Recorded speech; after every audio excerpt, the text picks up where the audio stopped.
Bienvenidos, reciban ustedes un cariñoso saludo por parte de nuestra secretaria académica, la doctora Laura Magaña Valladares.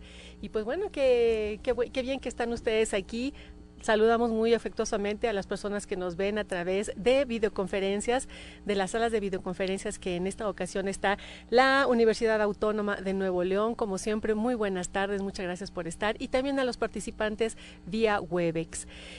Pues en el marco de este pasado 7 de abril, que fue el Día Mundial de la Salud, pues bueno, ustedes saben que este día se conmemora un aniversario más de la creación de la Organización Mundial de la Salud, que se originó en 1948. En esta ocasión se le dedica este día a la hipertensión arterial. También le mandamos un cariñoso saludo a la licenciada Erika Castañeda, que nos está haciendo favor de acompañarnos desde Durango. Pues bien, en esta ocasión vamos a tener un tema por más importante, ¿sí? Que es la epidemiología genética de la diabetes en México. En esta ocasión, afortunadamente, estamos acompañados, como siempre, de una muy buena investigadora y una gran amiga también, la doctora Ana Isabel Burguete García. Ana, ¿cómo estás? Muy bien, mucho gusto. Hola, ¿cómo estás? Muchas gracias por la invitación. No, al contrario, muchísimas gracias por acompañarnos, y como siempre, pues un breve, de verdad, créanme que estos resúmenes académicos que les leemos siempre al inicio de cada videoconferencia, pues son un extracto muy pequeño, porque si de tu currículum habláramos, nos estaríamos aquí toda la videoconferencia. Bueno, pues déjenme comentarles que la doctora Burguete, ella es egresada de la Facultad de Medicina de la Universidad Autónoma de Guadalajara. Realizó su residencia médica de posgrado en Inmunología Clínica y Alergia en el Centro Médico Nacional 20 de noviembre, que forma parte del ISSSTE. Tiene un entrenamiento en Biología Molecular y Biomedicina en el CINVESTAF del Instituto Politécnico Nacional. En 1995 inicia sus actividades de investigación en el Departamento de Inmunogenética del INDRE. Realiza sus estudios de maestría en inmunogenética en la Universidad de Valencia, en España, obteniendo el grado en junio de 2001. Ingresa como investigadora en el Instituto Nacional de Salud Pública en septiembre de 2004. Obtiene el grado de doctor en ciencias en octubre de 2007. Es miembro también del Sistema Nacional de Investigadores. Coordina los estudios de epidemiología genética en el instituto a partir del 2007. Una de sus áreas de expertise es el estudio de epidemiología genética de enfermedades crónicas y cáncer. Ha tenido también más de 15 publicaciones internacionales relacionadas con el tema en estos últimos 3 años. Entonces, como ven, fue nada más así un pequeño muestreo de toda la actividad que tiene la doctora, y nos está haciendo favor de participar. El año pasado nos quedamos pendientes, sí, porque la doctora sufrió un accidente y no pudo presentarse, pero bueno, este año la estuvimos persiguiendo para que afortunadamente estuviera presentes el día de hoy. Y pues bueno, sin más, damos paso a la videoconferencia de hoy, que es epidemiología genética de la diabetes en México. Adelante, Ana. Muchas gracias, Berta. Muchas gracias a todos. Bienvenidos. Es un honor realmente para mí poder participar en estos ciclos de videoconferencias y pues platicarles un poco de lo que estamos haciendo. El día de hoy vamos a platicar, como lo dice el tema, de epidemiología genética de la diabetes en México. Sin embargo, para poder hablar sobre a qué nos referimos de la epidemiología genética de la diabetes, vamos a empezar con una pequeña introducción centrándonos en lo que es un determinante de salud. La epidemiología genética, como todas las ramas de la epidemiología, pues lo que busca es la identificación de estos factores que se asocian o predisponen a diversos eventos. Y para eso es muy importante que entendamos pues, qué es un determinante de salud. Un determinante de salud, como lo pueden ver ustedes en la pantalla, pues nos habla de un conjunto homogéneo de variables o un conjunto homogéneo de diversos factores que tienen el potencial para generar ya sea protección o daño. con esto lo que queremos decir es que este conjunto de factores pues van a estar determinando o se van a estar asociando a un determinado evento de salud. Es muy importante entender desde el principio, porque ustedes van a ver cómo esto tiene que ver directamente cuando hablamos de epidemiología genética, es que son un conjunto de factores complejos, no son un conjunto de factores que actúan de manera individual, sino son complejos porque para ejercer su efecto interactúan entre sí, como lo hacen los genes, como vamos a ver más adelante. Algo importante para recordar, porque bueno, si hablamos de epidemiología genética, pues estamos hablando de epidemiología. ¿Qué hace la epidemiología? Pues la epidemiología sabemos todos perfectamente bien que es el estudio de la distribución de los determinantes de diversos estados o acontecimientos que se relacionan con la salud. Pero de forma muy importante es la identificación de estos factores, de estos determinantes a nivel poblacional, ya no a nivel individual, sino a nivel poblacional, cómo se distribuyen y cómo afectan para que se desencadenen diversos eventos de salud. La finalidad última de la epidemiología es lograr desarrollar una prevención. Como lo decía Bertaluz, el tema central de estas videoconferencias es pues, desarrollar diversos estudios, es generar evidencia para el desarrollo de políticas públicas en salud. Y las políticas públicas en salud van encaminadas a la prevención. Entonces, así como la epidemiología tiene como fin último prevenir a través de la generación de diversas políticas de salud, ¿sí?, es importante centrarnos en que no todas las personas tienen iguales probabilidades de sufrir una enfermedad. Es decir, la magnitud del riesgo para cualquier individuo es diferente. ¿Y esto de qué va a depender? Y aquí sí ya vamos entrando de lleno a lo que estudia la epidemiología genética. Depende de sus características personales y de su medio, del medio que lo rodea. Y esto es importante porque dentro de estas características personales se encuentran las características propias de cada individuo, que son sus determinantes genéticos. Y con esto podemos hablar de un término que para entender la epidemiología genética tenemos que conocer muy bien, que es el término de susceptibilidad o predisposición. Porque hay veces que confundimos esto de susceptibilidad como ya el efecto de diversos determinantes. La susceptibilidad es la mejor manera de describir el componente genético como determinante de salud en los estudios de epidemiología genética. La susceptibilidad a lo que se refiere es al efecto que tiene la suma de los factores genéticos más los factores ambientales. Entonces, el componente genético está constituido por el efecto integrado de diversos cambios en los genes denominados mutaciones, y que si son relativamente comunes podemos definirlos como polimorfismos de varios genes. Estos genes nos imprimen efectos desde muy pequeñitos, que son imperceptibles, hasta efectos muy grandes.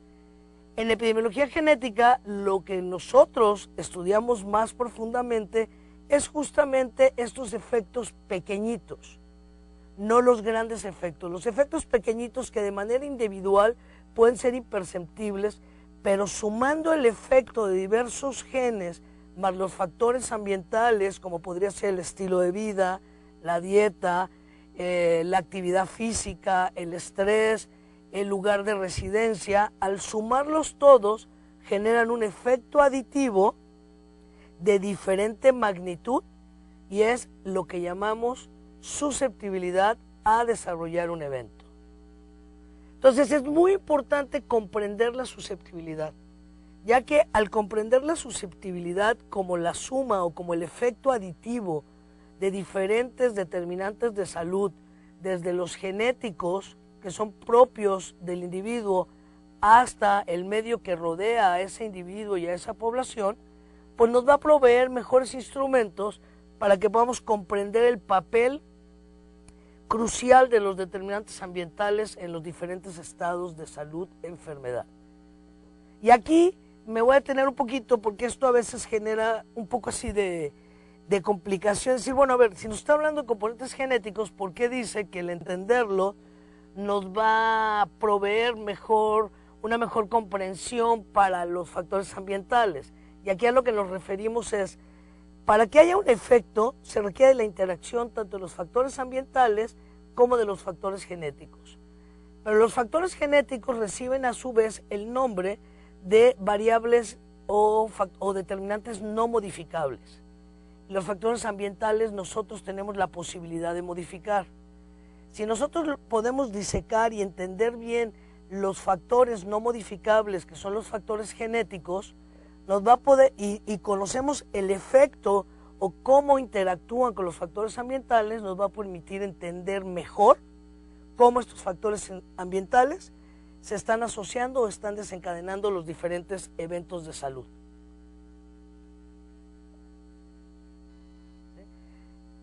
Con esto quiero decirles, a mí esta diapositiva me gusta mucho y la utilizo mucho, porque creo que queda muy claro cuando hablamos de la importancia de desarrollar nuevas políticas de salud, de desarrollar programas de prevención.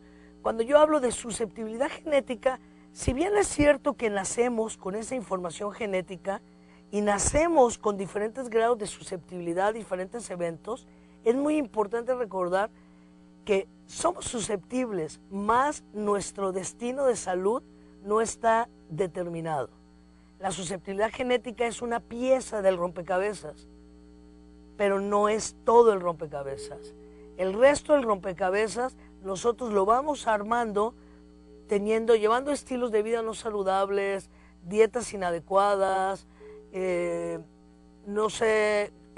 exponiéndonos a diferentes contaminantes ambientales, etc. Entonces sí es bien importante que quede claro que desde el momento de nacer nosotros tenemos nuestra carga genética y ya nuestro grado de susceptibilidad o predisposición a diferentes enfermedades. Pero nuestro destino no está marcado, simplemente somos susceptibles.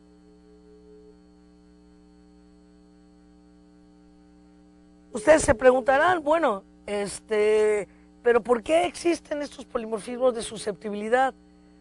Y esto es bien interesante, o desde cuándo existen estos polimorfismos de susceptibilidad. Aquí la parte importante es recordar que nuestros genomas, que es donde se encuentran estos polimorfismos, pues realmente son genomas no adaptados a las nuevas condiciones ambientales, ¿sí? Nosotros tenemos un genoma el cual cambia, o sea, no cambia prácticamente o cambia muchísimo más lento que lo que cambian los factores ambientales, como es la migración, los cambios en el estilo de vida, comportamientos, alimentación. Entonces nuestros ambientes cambian más rápido que nuestros genomas y ahí es donde se van juntando las otras piezas del rompecabezas. Esto contribuye entonces a la emergencia, propagación y mantenimiento de la enfermedad en los individuos. Estos cambios tan rápido que tienen nuestros ambientes y que hacen que pues, nuestro genoma no está adaptado a eso.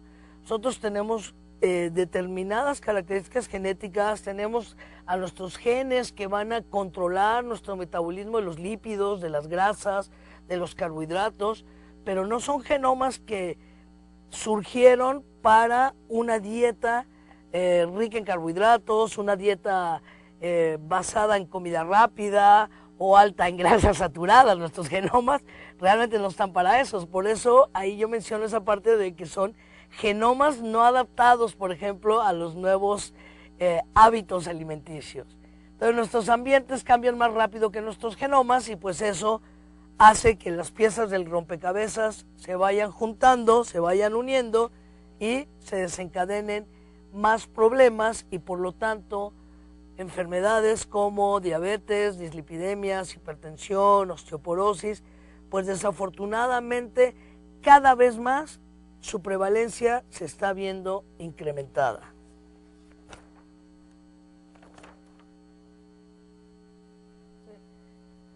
Entonces con esto voy a ir ya aterrizando. Entonces ya vimos que es un determinante de salud, ya vimos que es susceptibilidad.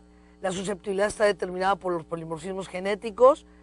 Entonces sumamos los determinantes de salud ambientales, los polimorfismos genéticos, y pues eso nos lleva al modelo de enfermedad compleja, que es muy importante. Entonces es el efecto de diversos genes y el efecto de diversos factores ambientales los que al final van a desencadenar este modelo, una determinada enfermedad compleja, como en el caso de hoy es la diabetes. Simplemente para terminar esta breve introducción y entrar en materia de qué experiencia tenemos en nuestro país, recordar, cuando hablamos de multifactorial, en el caso de la diabetes es una enfermedad multifactorial, que las causas de la diabetes son tanto medioambientales como genéticos. Diversos genes y diversos factores ambientales que pueden tener efectos iguales o desiguales, simplemente al sumar determinan una magnitud de riesgo.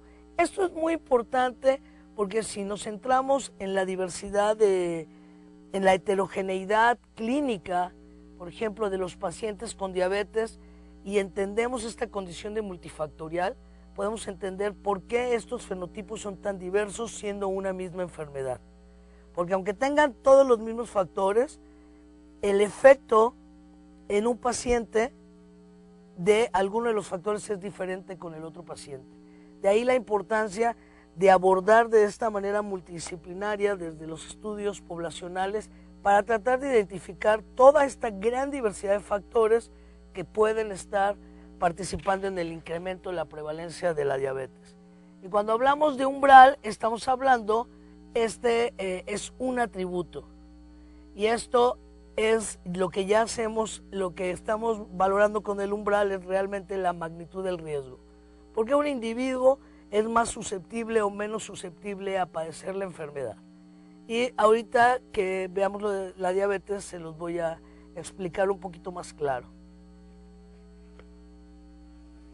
Bueno, ante todo esto, nosotros nos hemos dado la tarea de tratar de disecar, de tratar de entender mejor desde un punto de vista genético a la diabetes tipo 2 en México. Entonces hemos desarrollado diversos estudios genéticos tratando de identificar estos marcadores asociados a diabetes tipo 2. ¿Y cuál es nuestro interés? ¿Por qué la búsqueda de estos genes candidatos? Bueno, porque desafortunadamente sabemos que la diabetes en nuestro país tiene una alta prevalencia. En la última encuesta se determinó una prevalencia de 9.2% en la población mexicana. Además, la diabetes es una enfermedad multifactorial, participan múltiples genes, es una enfermedad compleja, donde dada esta interacción de múltiples factores ambientales y múltiples factores genéticos, realmente se ha hecho muy difícil su prevención. Se estima que para el 2025 existan más de 11.7 millones de mexicanos con diabetes tipo 2. Entonces, y si ya desde ahorita es la primera causa de muerte en nuestro país, pues es un problema completamente prioritario en salud pública. Y es un problema prioritario en salud pública porque además de que tiene una alta, es la primera causa de muerte, las comorbilidades asociadas a la diabetes tipo 2 son altamente incapacitantes. Se estima que los pacientes con diabetes tipo 2 tienen una alta mortalidad antes de los 60 años y un alto desarrollo de diversas comorbilidades como neuropatías, amputaciones, retinopatías, etc. La diabetes tipo 2, las complicaciones de diabetes tipo 2 después de los 45 años de edad es una de las primeras causas de ausentismo laboral por incapacidad. Es la patología con mayor pérdida de años de vida saludable. En el 2004, el doctor Arredondo hizo un estudio donde estimó un gasto a nivel del Seguro Social mayor a 317 millones de pesos por atención a las complicaciones de la diabetes. Obviamente el gasto es aparte, en nuestro país, aparte es medicamentos y atención de la diabetes per se. Entonces, con esto, pues definitivamente creo que tenemos muy claro que es un problema de salud pública prioritario. En la actualidad se sabe que los factores medioambientales son factores muy importantes en el desarrollo de la diabetes, pero los factores genéticos están regulando el 50% o más del desarrollo de la diabetes. Podemos ver acá, estas cifras son impactantes si las ven, las tendencias en la prevalencia de la diabetes tipo 2, de 1994 a 2012, es en las diferentes encuestas de salud, y podemos ver en 1994 había una prevalencia del 4%. Para el 2000 estamos hablando de una prevalencia de 5.8%. Para el 2006 del 7%. Para el 2012 para el 9.2%. Antes de la última encuesta nacional de salud, si recuerdan la diapositiva anterior, se había estimado por medios estadísticos que para el 2025 se calculaba aproximadamente 11 millones. Estamos en el 2013 y ya tenemos a los 11 millones de diabéticos. O sea, desafortunadamente la tendencia se adelantó 12 añitos a lo esperado. Entonces, estamos ante una emergencia nacional para control y prevención de la diabetes. ¿Sí? La diabetes, además, fíjense bien, aquí con esta yo les trato de mostrar cómo los factores genéticos son claves en la historia natural en este caso de la diabetes tipo 2, o sea, de todas las enfermedades crónicas, pero en este caso la diabetes tipo 2. Y nada más para entender un poco, si nosotros tenemos factores genéticos, pero además una vida sedentaria, exceso de calorías, grasas saturadas, azúcares simples, ¿qué vamos a empezar a presentar antes de la diabetes? Pues son personas que empiezan a desarrollar hiperlipidemias, alteración en el metabolismo de lípidos, triglicéridos elevados, probablemente hipertensión arterial y alteración e intolerancia a la glucosa. Sumando todo esto, ¿sí?, pues estamos completando el rompecabezas para llegar a la diabetes tipo 2. ¿Y cuáles son estos factores involucrados entonces en la diabetes tipo 2? Tratando de hacer un resumen en esta diapositiva. Entonces tenemos los factores de predisposición y los factores ambientales, como les traté de explicar en la fase de la introducción. Entonces, dentro de los factores ambientales, pues tenemos actividad física, los antecedentes heredofamiliares, los hábitos dietéticos, contaminantes ambientales, etcétera. Y los factores genéticos, ustedes se preguntarán, bueno, sí, pero hablamos de epidemiología genética, de factores genéticos, pero ¿cuáles son esos factores genéticos? ¿Cómo escojo yo qué factores genéticos estudiar para esta patología tan compleja? Y ahí es donde entra el papel de los que hacemos epidemiología genética, justamente. ¿Cómo selecciono yo dentro de esta gran red tan compleja de la enfermedad cuáles son? Entonces, sí, podemos clasificar a la diabetes tipo 2 en alteración de la resistencia a la insulina, alteración en la secreción de la insulina, alteraciones en el metabolismo de la glucosa y alteraciones en el metabolismo de lípidos, como vimos en la diapositiva anterior en la historia natural de la enfermedad. Entonces vamos a tratar de centrarnos en esos genes que potencialmente están participando en el desarrollo de la diabetes tipo 2. Entonces tenemos los factores de iniciación, que son los que predisponen, que son con los que uno nace, y los factores ambientales, que son los que uno va agregando al saco de la predisposición o tendencia a desarrollar una enfermedad. Entonces, para esto, dentro de estos factores de predisposición, estos factores de iniciación de la enfermedad, pues es muy importante para seleccionarlos conocer pues la fisiopatología de la diabetes tipo 2. ¿Qué está pasando cuando ya tenemos diabetes tipo 2? Cuando tenemos diabetes tipo 2 hay dos eventos claves que son lo que caracterizan a la diabetes tipo 2. La resistencia a la insulina, que como todos ustedes saben, pues es una acción disminuida a la insulina, y el defecto en la función de las células beta. Esto es disminución de la secreción de la insulina.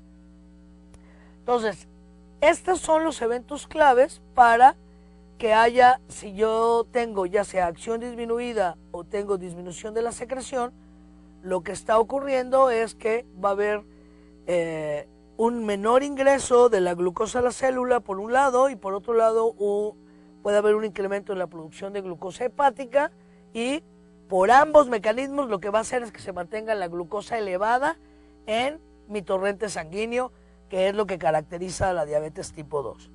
Entonces, este es el primer paso. Entonces, bueno, ¿qué vamos a estudiar? Resistencia a la insulina y defecto en la función de las células beta. ¿Cuáles son los genes que potencialmente pudieran estar involucrados en este proceso de resistencia a la insulina? Pues bueno, entonces tendríamos por un lado, la insulina per se, o sea, el gen que codifica para la producción de insulina, el gen que codifica para el receptor de la insulina, ¿sí? O los substratos que ejercen su acción de una manera por receptor después de que la insulina activó al receptor. Entonces, si nosotros estamos centrándonos en un proceso de iniciación antes de que se haya ya agotado nuestra célula beta, o sea, cuando tenemos esta resistencia a la insulina única sin un agotamiento total de la célula beta, pues biológicamente nos hace encaminarnos a un defecto por receptor, ¿sí? A nivel de los substratos del receptor de la insulina, que es lo que ven en su diapositiva ahí como los IRS, ¿sí? Entonces aquí es ese, por un lado, porque ¿qué ocurre? Si esos IRS no funcionan adecuadamente, pues va a terminar con una mala activación de los transportadores de glucosa, y pues simplemente la glucosa nunca va a entrar a la célula, no se va a generar energía, va a permanecer en la circulación y clínicamente pues se traduce como hiperglucemia con todos sus efectos colaterales a los diferentes órganos blancos. Entonces, esto es lo que ocurre de una forma muy resumida, ¿sí? La insulina llega, ¿sí? Se activan las cascadas de fosforilación, se activa el receptor, ¿sí? Los IRS no se activan de manera adecuada, hay disminución entonces de la activación de los transportadores de glucosa, por lo tanto estos no viajan a la superficie y la glucosa no entra. Entonces, con esta información que se tiene, ¿sí? Con estos estudios que se hicieron y que se demostraron que este es lo primero que está ocurriendo en un proceso de pacientes con resistencia a la insulina sin diabetes, se han realizado diversos estudios. Dentro de los primeros estudios que se realizaron para demostrar esto y poder orientarnos hacia dónde iniciar nuestros estudios en la búsqueda de marcadores genéticos, hay un estudio donde hicieron una selección de puros pacientes, digamos, sanos, sin diabetes. O sea, los consideraron sanos porque no tenían diabetes. Y lo que vieron es, los estimularon con cargas de glucosa, y vieron que aquellos que eran hijos de diabéticos, ¿sí? Tenían una mayor producción de insulina, pero tardaban más en disminuir sus niveles de glucosa en sangre. Entonces, clínicamente, con ese estudio se podría hablar que, aunque de forma muy leve, ya tenían un proceso de resistencia a la insulina. Y eso es lo que ocurre. Genéticamente, nosotros nacemos ya con un grado de resistencia a la insulina. Y el paso del tiempo, cuando le vamos sumando los factores ambientales, esa resistencia a la insulina termina en una diabetes tipo 2. Pero como verán, en la siguiente diapositiva que les voy a poner, poder decir, bueno, pues vamos a estudiar a los IRC1, vamos a buscar estos genes, pues nos lleva pues un poco a centrarnos en la realidad. Pues de una manera teórica, hipotética, entender esto es bastante más sencillo que entender realmente la contribución genética. Realmente es una tarea muy compleja, ya que como les dije al principio, no es el efecto de un solo gen, son múltiples genes implicados, que además que están interaccionando entre sí, están interaccionando con otros genes diferentes, además de la interacción con los factores ambientales. Entonces, esto es una tarea muy compleja y por lo tanto, vuelvo a insistir, como les decía, con lo de la fisiopatología de la diabetes tipo 2, es muy importante dirigir las estrategias a estas vías metabólicas, estas vías funcionales asociadas a la enfermedad, como el metabolismo de la glucosa, secreción y acción de la insulina y metabolismos de lípidos. Recordemos entonces que aproximadamente el 50% de la susceptibilidad a la diabetes está asociada a factores genéticos. Los factores genéticos están presentes desde el nacimiento, pero la aparición de la enfermedad se puede presentar, no necesariamente, no obligadamente, se puede presentar a lo largo de la vida, dependiendo de la interacción con los factores ambientales. Y ahí es donde podemos incidir grandemente para la prevención. ¿Ok? Para los estudios de la búsqueda de determinantes genéticos, pues se tienen dos grandes alternativas, que es los estudios de gen candidatos y los estudios de mapeos genómicos, que son los que yo les voy a tratar de ejemplificar con base a nuestra experiencia.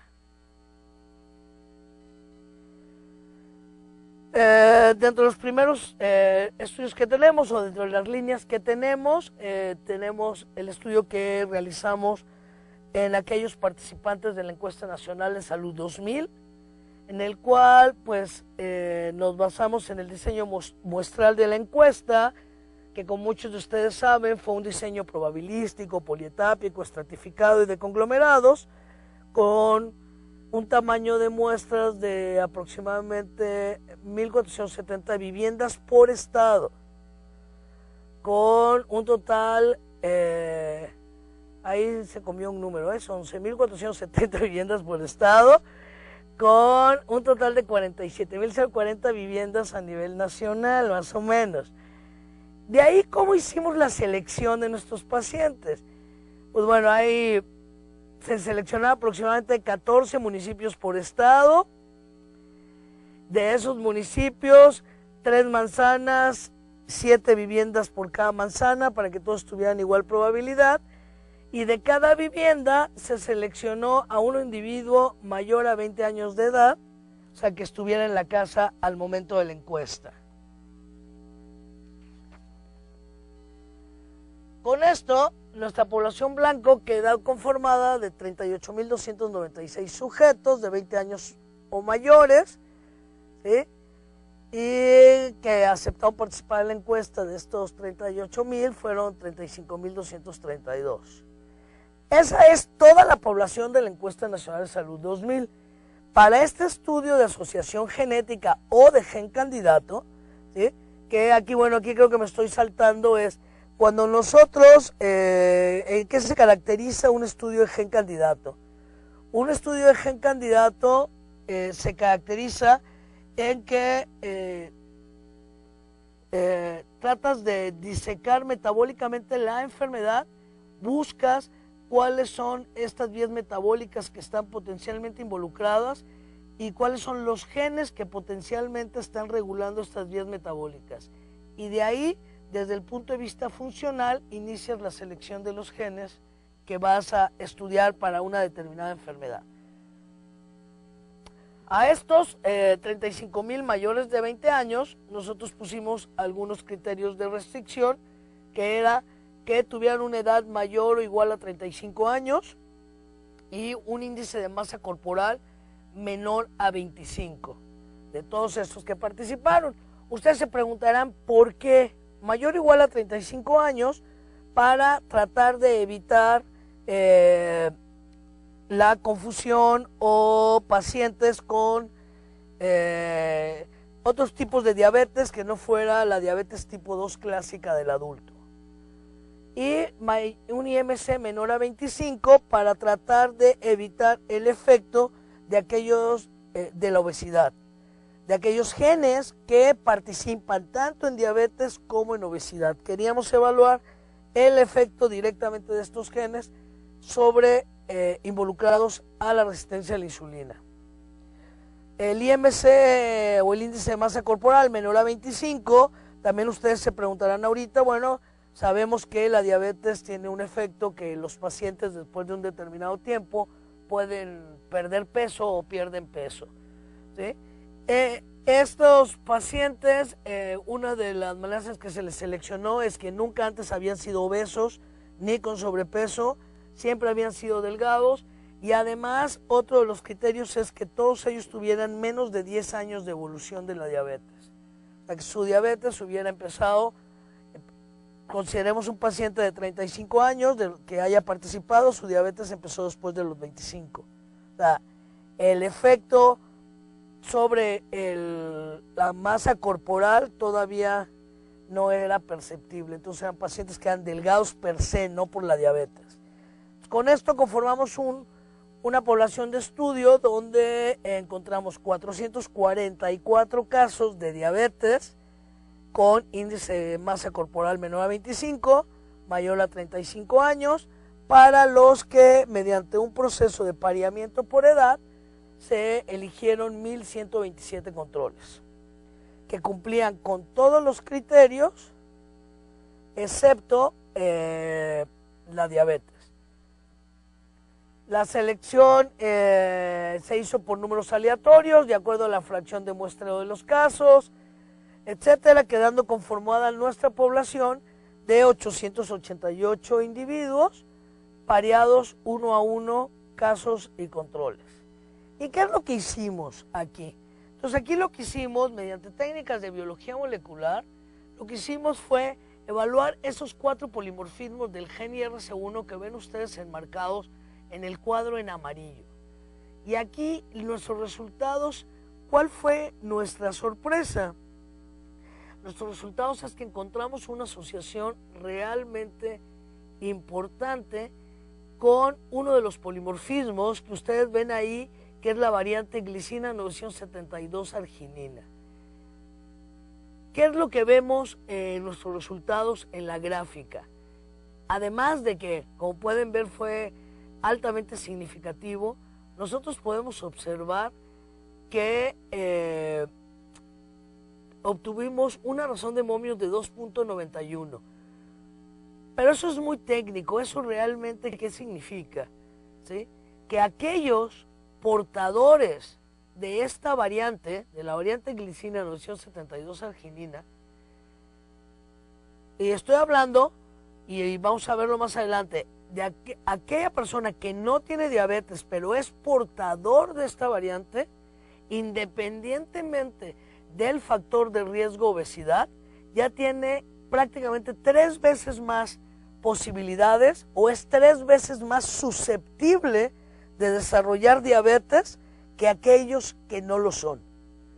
Entonces, esto es un resultado realmente, además de interesante, y que además fue, quiero comentarlos de manera muy importante, como vamos a ver más adelante, este resultado lo logramos replicar y es la primera variante o el primer polimorfismo genético de un gen funcional asociado a diabetes tipo 2, identificado como una variante de susceptibilidad en mexicanos, que inclusive está incluido ya dentro de las bases de datos del proyecto del genoma humano. Ese resultado, que realmente orgullosamente es de nosotros y del instituto, y es un referente ese resultado para cualquier otro grupo que quiera hacer estudios con esta variante, este resultado. Pero entonces aquí es lo impactante. Si nosotros lo vemos desde el punto de vista de salud pública, que ese es nuestro interés, pues hablar de ser pues, casi 3 veces más susceptible significa que tiene que ser 3 veces más cuidadosa ese grupo poblacional o esa persona ante los diferentes factores ambientales. Son estudios metodológicamente muy rigurosos los que realizamos nosotros, o sea, se sigue toda la metodología epidemiológica, no aligeramos absolutamente nada, están ajustados por antecedente familiar, edad, género, a pesar que todos tenían un índice de masa corporal menor a 35, para evitar cualquier posibilidad de confusión residual, se ajustó por índice de masa corporal también el estudio. Y algo muy importante es que nuestros estudios los estamos ajustando por ancestralidad. Algunos de ustedes, nos pongo los oyentes, en el foro probablemente tiene experiencia en esta área y estará haciéndose la pregunta, bueno, y si somos en México una mezcla genética, sabemos que en el sur o en Guerrero o en el norte, pues esta herencia no es exactamente la misma. Hay grupos poblacionales en México que son más caucásicos, otros que son más amerindios, etcétera. Entonces nosotros tenemos un panel de 50 marcadores que nos clasifican perfectamente bien el porcentaje de ancestralidad de cada uno de los participantes en nuestro estudio. Entonces todos nuestros estudios están ajustados por ancestralidad.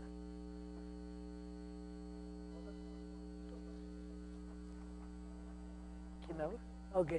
Bueno, pero ¿cuál es la importancia? Antes de pasar a la otra diapositiva, entonces ustedes dirán, bueno, ya es 3 veces más susceptible este individuo. ¿Pueden apagar su micrófono? No sé, por favor, no sé quién lo te ha aprendido. Tenemos doble plática aquí. Perdón, pero ¿cuál es la importancia de haber encontrado ya este gen? ¿Cómo lo podemos explicar? Porque también probablemente algunos de ustedes dirán, bueno, sí encontramos una asociación, pero esa asociación biológicamente, ¿qué significa? ¿Por qué tiene que ver con la resistencia a la insulina? Y esto lo vamos a ver en la siguiente diapositiva. ¿Sí? Por ejemplo aquí, entonces, tenemos el IRC1. ¿Sí? El gen que codifica para esta proteína IRC1, ¿sí?, se encuentra en el cromosoma 2, en la banda Q36-37. Pero ¿cuál es la importancia de eso? La importancia de eso es que si nosotros tenemos esa variante que les dije, glicina 972 arginina, tiene un efecto sobre la proteína final que debe ser la funcional. ¿Sí? Entonces, el tener un polimorfismo que me produzca un cambio en el aminoácido 972 de la proteína, lo que condiciona es que haya múltiples cambios desde el punto de vista bioquímico. ¿Estos cambios cuáles son? Hay una fosforilación de serina en el aminoácido 972 del IRC1, pero esa fosforilación altera la interacción del dominio de unión de este substrato con el receptor de la insulina. Entonces, al afectar este dominio de unión, lo que va a hacer es cambiar la localización de la célula del substrato, por lo tanto, funcionalmente ya va a ser diferente, y además ser una gran reducción de la afinidad por el receptor de la insulina y una muy pobre o prácticamente nula unión y activación de la vía de la PI3-cinasa. Y la PI3-cinasa es necesaria para activar al transportador de la glucosa. Y aquí empezamos a entender qué ocurre. Si yo estudio el transportador de la glucosa, no encuentro alteraciones, que sería lo primero lógico estudiar. ¿Qué necesito yo para que entre el azúcar a la sangre? Pues al transportador. Estudiamos al transportador, el transportador está normal. Entonces nos vamos un poquito atrás y entonces podemos entender. Si yo tengo ese cambio, hay una muy pobre activación del transportador y un muy pobre ingreso de azúcar en la sangre. Entonces, esto también esto que yo les estoy diciendo ahorita en esta diapositiva Esto no es teórico, esto está demostrado en laboratorio por diversos grupos donde se demostró realmente el efecto de este polimorfismo que condiciona un cambio en la posición 972. Entonces, con este polimorfismo, lo que estamos teniendo, si nosotros lo tenemos desde el nacimiento, es ya tenemos un grado de resistencia a la insulina desde el nacimiento, que puede ser imperceptible toda la vida o puede llegar a ser a desarrollar diabetes tipo 2, dependiendo de la interacción con los factores ambientales. Algo muy importante en epidemiología genética, entonces aquí resumiendo, es conocer la enfermedad, identificar las vías metabólicas, identificar los genes reguladores de las vías metabólicas y hacer el estudio de asociación de gen candidato. Si logramos identificar una asociación, como en este caso con el IRC1, lo que sigue es hacer los estudios de replicación. Estos estudios de replicación consisten en una población diferente, ¿sí? En este caso que nosotros estábamos proponiendo en ese entonces, en el 2010, que era un biomarcador genético de susceptibilidad para diabetes tipo 2 para la población mexicana, pues era necesario en otra población replicar nuestro estudio en diversas poblaciones. Entonces, ¿qué es lo que hicimos? Lo primero que hicimos fue replicar nuestro estudio en una población blanco de residentes de la Ciudad de México de 35 a 65 años de edad. Entonces, igual, mayores a 35, aquí acotamos para que no hubiera la cosa que hubiera mayores. Aquí ya nuestro tamaño de muestra fue bastante mayor, sí, bueno, ligeramente mayor, 500 y 500 de casos y de controles.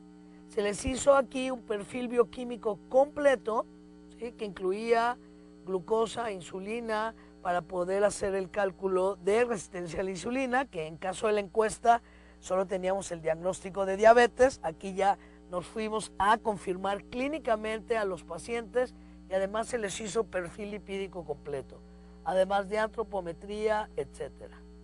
Entonces aquí en ambos, tanto en la ENSA como acá, nos basamos en los criterios de la ADA. ¿Y qué encontramos acá? Pues aquí encontramos que el TSFL7L2, ¿sí? ¿Se acuerdan que habíamos hablado de resistencia a insulina y alteración en el funcionamiento de las células beta? Una cosa era acción disminuida y otra cosa era producción de las células beta, ¿sí? Y aquí encontramos que el TSFL7L2 se asoció de manera muy importante y significativamente y con una alta significancia a diabetes tipo 2, como encontramos en los pacientes de la ENSA con el IRC1. Entonces, de esta manera, en dos poblaciones diferentes, encontramos dos biomarcadores diferentes que son reguladores y que son las dos piezas claves en la fisiopatología de la diabetes tipo 2. Y al igual que el IRC1, podríamos decir, bueno, ¿pero qué tiene que ver entonces el TSFL7L2? ¿Sí? Ya el IRC1 fue más fácil de explicar. Pues fíjense, nosotros donde encontramos el cambio, ¿sí? Sabemos que la proteína TSF7L2, que es un factor de transcripción, se une a la región promotora de un gen que recibe el nombre de GLP1. Este gen, que se llama GLP1, nos promueve el incremento en la secreción de insulina. Pero, ¿cómo promueve el incremento de la secreción de insulina? Esa producción de insulina es estimulada por la alimentación, ¿sí? Eso ocurre solamente tras la ingestión de alimentos. Entonces, cuando hay un defecto en esta unión, lo que tenemos es una menor secreción de insulina posterior a comer. Si yo no tengo insulina, no hay activación de las vías de señalización de la insulina y nuevamente el transportador de glucosa no va a viajar a la superficie y no va a ingresar la glucosa al interior de la célula. Entonces ya tenemos un marcador asociado a una acción disminuida de la insulina por inhibición de la activación del substrato receptor de la insulina, que es el IRC1. Y ya tenemos también un biomarcador que está participando en la disminución de la producción de insulina. Entonces, ¿se acuerdan que hablábamos de enfermedad poligénica, de enfermedad compleja, de suma de efectos? Por un lado produzco insulina y por otro lado hay una mala activación de vías de señalización de la insulina. Entonces tengo acción disminuida y además tengo poca producción. Más, si resulta que esta ingesta de alimentos fue alta en azúcares, en carbohidratos simples, alto en grasas, pues estoy promoviendo la interacción de estos factores y por lo tanto el desarrollo de diabetes tipo 2.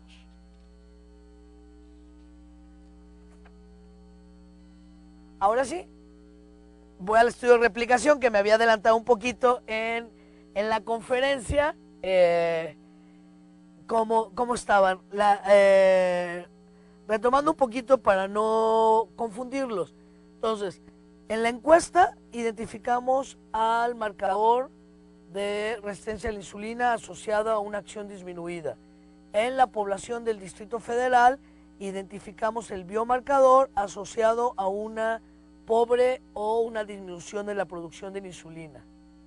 Entonces son dos poblaciones diferentes, dos biomarcadores diferentes que nosotros estamos proponiendo como marcadores asociados a diabetes en la población mexicana para una identificación temprana de grupos con mayor susceptibilidad o mayor predisposición. Pero para confirmar esto, ahora sí, tuvimos que replicar nuestros resultados. Entonces, lo que hicimos fue seleccionar una tercera población. Esta tercera población es una población de Guerrero, que creo que por ahí nos están escuchando también los de Guerrero. ¿Sí? Hola, los de Guerrero. Esta es una población de Guerrero del Hospital General de Subzona número 3 del Seguro Social de Guerrero, donde tuvimos 200 casos y 200 controles, completamente caracterizados, igual que ya los de la población del Distrito Federal. ¿Sí? Se les hizo perfil bioquímico, glucosa, insulina, etc. En este estudio excluimos a aquellos con síndrome metabólico y o prediabetes. Nos quedamos con aquellos que tenían un diagnóstico exclusivo de diabetes, justamente para poder evaluar realmente el efecto de estos marcadores, además que incluimos algunos otros, ¿no? En cada uno de los estudios hemos incluido un número muchísimo mayor de los marcadores que yo les estoy presentando, pero estoy tratando de acotar los resultados por motivo de el tiempo, ¿no?, de la videoconferencia. ¿Y qué observamos nosotros aquí? Pues miren, entonces aquí hicimos una replicación. La columna gris, o la primera columna que ven ustedes en cada una de las gráficas, es la población de la Encuesta Nacional de Salud 2000. La segunda columna, ¿sí?, que están viendo es la población del Distrito Federal. La ENSA, es que no veo aquí. Ya, aquí lo tengo aquí. Es de la encuesta del Distrito Federal. La tercera columna es la población de Guerrero y la última columna son los pacientes sanos. ¿Sí? Es de los 3 estudios.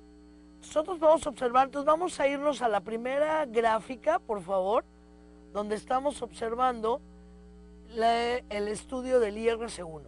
El IRC1 habíamos hablado que eran 2.8, 2.9, prácticamente 3 veces más susceptibles a aquellos que presentaban la variante. En la población del Distrito Federal, que es una población heterogénea, que nosotros habíamos esperado que inclusive el efecto pudiera diluirse más, pues encontramos una asociación de 2.15. Está bastante cercano a lo que habíamos encontrado en la Encuesta Nacional de Salud, que es la que tiene representatividad nacional. Y en la población de Guerrero, ustedes se preguntarán, ¿por qué Guerrero? Bueno, Guerrero es una población que ancestralmente, dentro de los marcadores de ancestralidad, difiere muchísimo de lo que es la población del Distrito Federal y lo que vendría siendo el norte de la República y algunas otras regiones de la República. Por otro lado, la diabetes tipo 2 es una enfermedad que históricamente se ha asociado a que es una enfermedad de personas con un nivel socioeconómico más elevado, porque tienen mayor acceso a la alimentación, etc. Guerrero es de nuestros estados con un nivel socioeconómico o con un ingreso menor que otros. Sin embargo, la prevalencia individual de Guerrero de diabetes tipo 2 es muy similar a la prevalencia nacional. O sea, la prevalencia de diabetes en Guerrero es altísima. Por eso seleccionamos ese estado. No se seleccionó nada más porque lo tenemos cerca de Morelos, sino se hizo un estudio cuál sería un estado que ancestralmente podría ser más diferente y que además tiene una alta prevalencia, con características socioeconómicas además diferentes al Distrito Federal. ¿Y qué es lo que encontramos? Una asociación de 2.5. Entonces, el marcador glicina 972-arginina se confirma, es un biomarcador asociado a diabetes tipo 2, específicamente en lo referente a resistencia a la insulina en la población mexicana.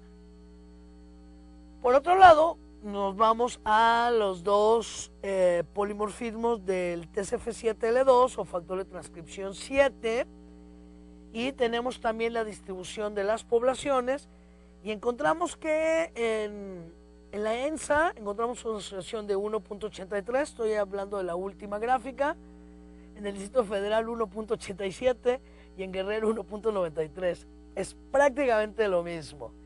Lo mismo ocurrió con el otro biomarcador, ¿sí? Que tenemos 2.73, 2.22 y ahí tenemos un efecto en Guerrero de 4.40. Esto, como en este estudio en el que tenemos el 4.40 no evaluamos dieta, podría tener una ligera sobreestimación. Sin embargo, la asociación es positiva, tuvimos una variación ahí de la magnitud de la asociación, pero hay que presentarla. Pero si ven, la asociación es positiva, es altamente significativa y además, tanto los estudios individuales como el estudio de replicación estuvieron ajustados y controlados por el efecto de una potencial ancestralidad genética.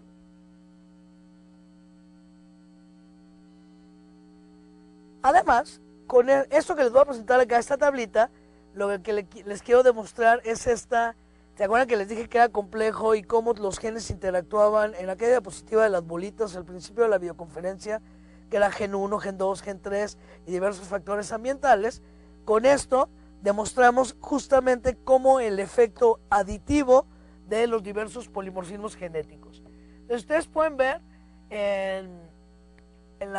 tanto en la población de Guerrero, aquí lo hice para la población de Guerrero y para la población del Distrito Federal, ¿sí? Podemos ver la tendencia. Mira, el tener una variante nada más, es donde tenemos el número 1 de alelos, te da una posibilidad de 1.32 de tener la enfermedad.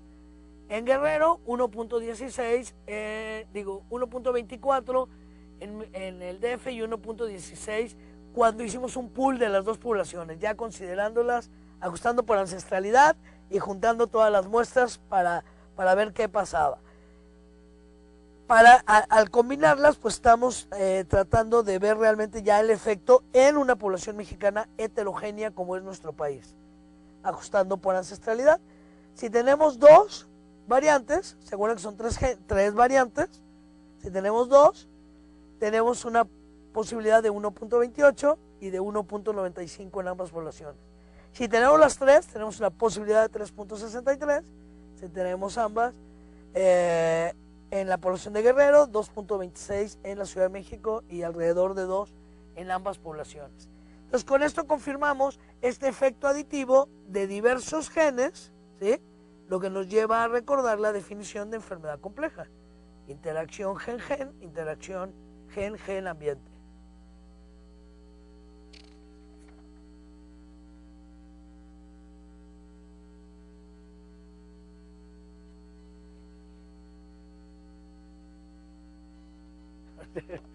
Ok, con esto, ¿qué podemos decir? Aquí, en relación a estos estudios de gen candidato, que traté de presentárselos de una manera obviamente muy explícita y muy sencilla, pues ustedes saben que para llegar a estos resultados, pues bueno, hubo todo un proceso de desarrollo metodológico y desarrollo de los estudios. Entonces, con base a nuestros resultados previamente reportados y estos hallazgos, pues nosotros nos queda muy claro y podemos sugerir que el gen IRC1 y el TCF7L2 son marcadores genéticos en la población mexicana para la identificación de poblaciones en riesgo a desarrollar diabetes tipo 2. Ambos interactúan entre sí, como pudimos ver en la diapositiva anterior, generando fenómenos aditivos en el riesgo de sufrir o desarrollar diabetes. Es muy importante, sabemos que la prevención y el control de la diabetes pues representa un reto para la salud pública del país. Y que si esto es el resultado de la interacción de estilos de vida no saludables más la carga genética, pues esto constituye un punto muy importante, ya que constituyen los principales determinantes que inciden en el desarrollo de la enfermedad. Con toda esta información que se ha generado, pues es importante dirigir estrategias de estudio a genes involucrados en la patogénesis de alteraciones metabólicas relacionadas con el metabolismo de la glucosa, de la secreción y de acción de la insulina, así como del metabolismo lipídico. A través de la identificación de estos marcadores o determinantes genéticos a nivel poblacional, pues vamos a tener la oportunidad de identificar aquellos grupos más vulnerables y con una mayor predisposición, que es a quienes debemos dirigir nuestras estrategias de prevención. Por otro lado, ¿se acuerdan que les hablé de que eran los genes candidatos? Por un lado teníamos los estudios de genes candidatos y por otro lado teníamos los estudios de mapeos genómicos. Este artículo es como es otro estudio que hicimos en la Ciudad de México, donde se resumen prácticamente todos los resultados que les presenté ahorita de manera disecada durante esta presentación, y donde podemos observar que encontramos la asociación del factor de transcripción 7, ¿sí? Y con diabetes tipo 2. Aquí estoy agregando síndrome metabólico, que no es el motivo de esta conferencia, pero donde podemos ver, se los quise presentar por la parte esta que les he comentado de la interacción gen-gen y enfermedades complejas, donde dependiendo de los factores ambientales vamos a tener una diversidad de fenotipos o una diversidad de presentación clínica de la enfermedad. Nosotros sabemos que hay pacientes con diabetes tipo 2 que además cursan también con síndrome metabólico. Esto es, por ejemplo, podemos ver, nosotros encontramos esta última variante del gen ADRB3, arginina 64, donde se observó una asociación en aquellos pacientes. No se observó en los pacientes que eran puramente diabéticos y tampoco se observó en aquellos que eran puramente con síndrome metabólico. Se observó exclusivamente en aquellos pacientes que tenían diabetes y síndrome metabólico. Y entonces esto es un resultado también muy interesante, porque nos confirma cómo esta diversidad fenotípica o clínica tiene que ver de la interacción entre los genes y los factores ambientales. Y finalmente, la otra estrategia que yo les había mencionado, además del gen candidato, es la de mapeo genético. Estos mapeos, o genome wide, como se conocen ahora, o GWAS, que les dicen algunos de manera resumida por sus siglas en inglés, pues tienen la finalidad de confirmar regiones asociadas a diabetes tipo 2. Posterior a la confirmación de estas regiones, nos permite identificar también de una manera más dirigida estos polimorfismos o estas variantes genéticas potencialmente asociadas a diabetes tipo 2. Con base a lo reportado en la literatura, el grupo del doctor Miguel Cruz, junto con el doctor Esteban Parra, desarrollaron este primer escaneo genómico a gran escala en población mexicana. Y de manera muy interesante, observaron que identificaron señales en regiones que no se habían identificado en estudios previos en otras poblaciones, que potencialmente podrían ser relevantes para diabetes tipo 2 en mexicanos. Encontraron una variante en un gen que recibe el nombre SIT y que tiene un efecto regulador sobre otro gen, el cual regula la absorción de diversos nutrientes posterior a la ingesta y que puedan continuar con el proceso de digestión y la absorción de diferentes nutrimentos en el organismo y que puedan ejercer su función. Algo bien importante que encontraron ellos, ¿sí?, que me gustaría mencionarles porque es un estudio muy interesante, es la identificación de una región con una asociación significativa con el metabolismo y los triglicéridos. Se encuentra cerca del gen de la apolipoproteína 5, localizada en el cromosoma 11, y diversas regiones en el cromosoma 3, 9, que están asociadas a los niveles de las lipoproteínas de alta densidad y lipoproteínas de baja densidad. Pero ¿cuál fue lo importante de estas 7 variantes que ellos encontraron? ¿Sí?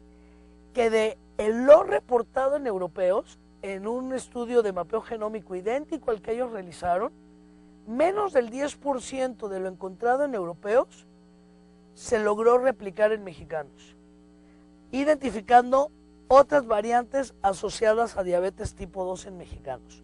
Entonces, con esto se confirma la importancia de que diversos grupos en nuestro país sigan desarrollando estudios en la búsqueda de biomarcadores genéticos y no basarnos en resultados publicados en otras poblaciones.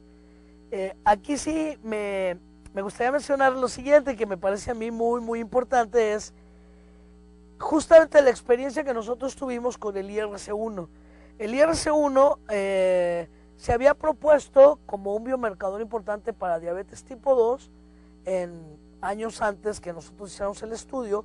Posteriormente hicieron un estudio muy grande en europeos y no encontraron una asociación.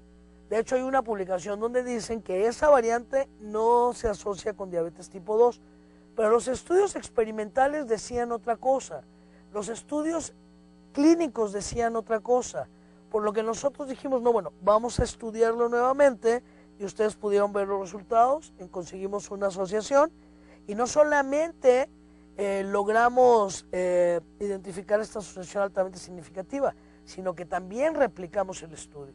Y además ajustamos por ancestralidad y confirmamos que es un biomarcador asociado a población mexicana, el cual ya es reconocido en la literatura internacional.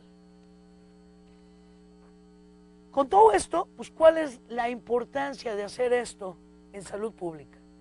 ¿Cuál es la importancia o cuál es la evidencia que estamos generando para el desarrollo de políticas públicas en salud? Es la siguiente. A ver, si nosotros aproximadamente somos 120 millones de mexicanos y en mi población de estudio yo encontré que el alelo de riesgo de IRC1 se encontraba en el 3% de la población, ¿sí?, en mi población de estudio, y en mi población de estudio estoy considerando que estoy asumiendo que el estimador que estoy calculando en mi población es similar al que voy a encontrar en mi población general. Esto significa que en México hay una población vulnerable o susceptible sin diabetes, pero con predisposición a desarrollar diabetes porque es portadora de esta variante, de 3.6 millones de mexicanos. ¿A quiénes debemos dirigir los programas de prevención? ¿Y a quiénes debemos identificar en etapas tempranas? ¿Y en quiénes debemos incidir prácticamente en edades muy, muy tempranas para sobre ellos hacer cambios educacionales, estilos de vida, dietas más saludables, etcétera, desde edades muy tempranas, porque ellos son los que son susceptibles. Si ustedes ven, es el impacto en salud pública es muchísimo, y esto es lo que nosotros hacemos en epidemiología genética, identificar biomarcadores a nivel poblacional para generar estrategias de prevención a nivel poblacional. Asimismo, si hacemos el mismo ejercicio para el otro marcador, que es aún muchísimo más frecuente, ¿sí?, que está entre el 12 y el 16%, podemos pensar en 14%, hablamos de 16 millones de mexicanos vulnerables o con una mayor predisposición a desarrollar diabetes tipo 2, ¿sí?, en quienes debemos dirigir los programas de prevención. Y si además hiciéramos el ejercicio pensando en aquellos que tuvieran las 3 variantes, obviamente pues son 3 veces más vulnerables y más susceptibles a desarrollar diabetes tipo 2. Y finalmente no quisiera terminar sin hacer hincapié cuál es la aplicación de esta información genómica que nosotros estamos generando. Pues es tratar, por un lado, personalizar las enfermedades con una mejor descripción del fenotipo y recordar que no todas las enfermedades son iguales, recordar aquella frase tan importante en el área de la salud de Claude Bernard, que no existen enfermedades, sino enfermos. Definir mejor los ambientes para complementar la información del riesgo y construir perfiles genómicos de riesgo. Si nosotros construimos estos perfiles genómicos de riesgo en donde vamos a incluir factores genéticos y factores ambientales igual a un determinado perfil, vamos a poder identificar poblaciones en riesgo de una manera más específica, vamos a poder estratificar a la población por factores de riesgo, y esto tiene implicaciones costo-beneficios muy importantes para países como el nuestro y para problemas prioritarios como la diabetes tipo 2.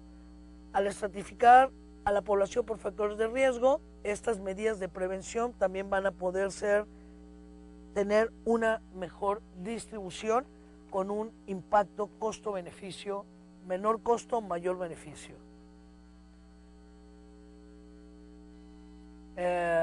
Nosotros, aquí en el Instituto Nacional de Salud Pública, pues hemos desarrollado una plataforma con diversas tecnologías de apoyo a la investigación científica clínica.